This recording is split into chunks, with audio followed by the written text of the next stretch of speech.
கம்ப்ளைண்ட்டில் நான் கொடுத்தது வந்து அவர்கிட்ட எந்த கம்யூனிகேஷனும் இல்லை. இப்போ நான் வந்து 7 months ப்ரெக்னெண்ட்டாக இருக்கேன். அதாவது அப்ரப்டாக கட் பண்ணிட்டு போயிட்டாரு. ஸோ எனக்கு இந்த குழந்தைக்கும் எனக்கும் ஒரு பதில் வேணும். அதுக்காக நான் வந்து கம்ப்ளைண்ட் உள்ளே கொடுத்துருக்கேன். நான் ட்ரை பண்ணிட்டேங்க. நான் ஃபுல்லாக வந்து அவரை வந்து ட்ரை பண்ண ரீச் பண்ணிட்டேன். எல்லா சோர்ஸ்லையும் ட்ரை பண்ணிட்டேன். அவரை வந்து என்கிட்ட பேச விடாமல் நிறைய சோர்ஸ் வந்து பிளாக் பண்ணி வச்சுருக்காங்க.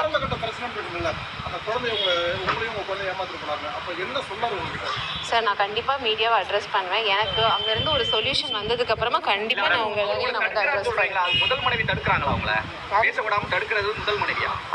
மேபி அவரோட ஃப்ரெண்ட்ஸாக இருக்கலாம், தம்பியாக இருக்கலாம், ஃபேமிலியாக இருக்கலாம். அது வந்து உள்ள பேசுவாங்க. நான் வந்து அவரோட வாழணும், இந்த குழந்தைக்கு அவர் அப்பா, அது மட்டும் தான் உள்ள போய் பேசியிருக்கேன். அதை யாராலையும் மாற்ற முடியாது. ஆமா கண்டிப்பா அது அவங்க தான் முடிவு பண்ணுவாங்க.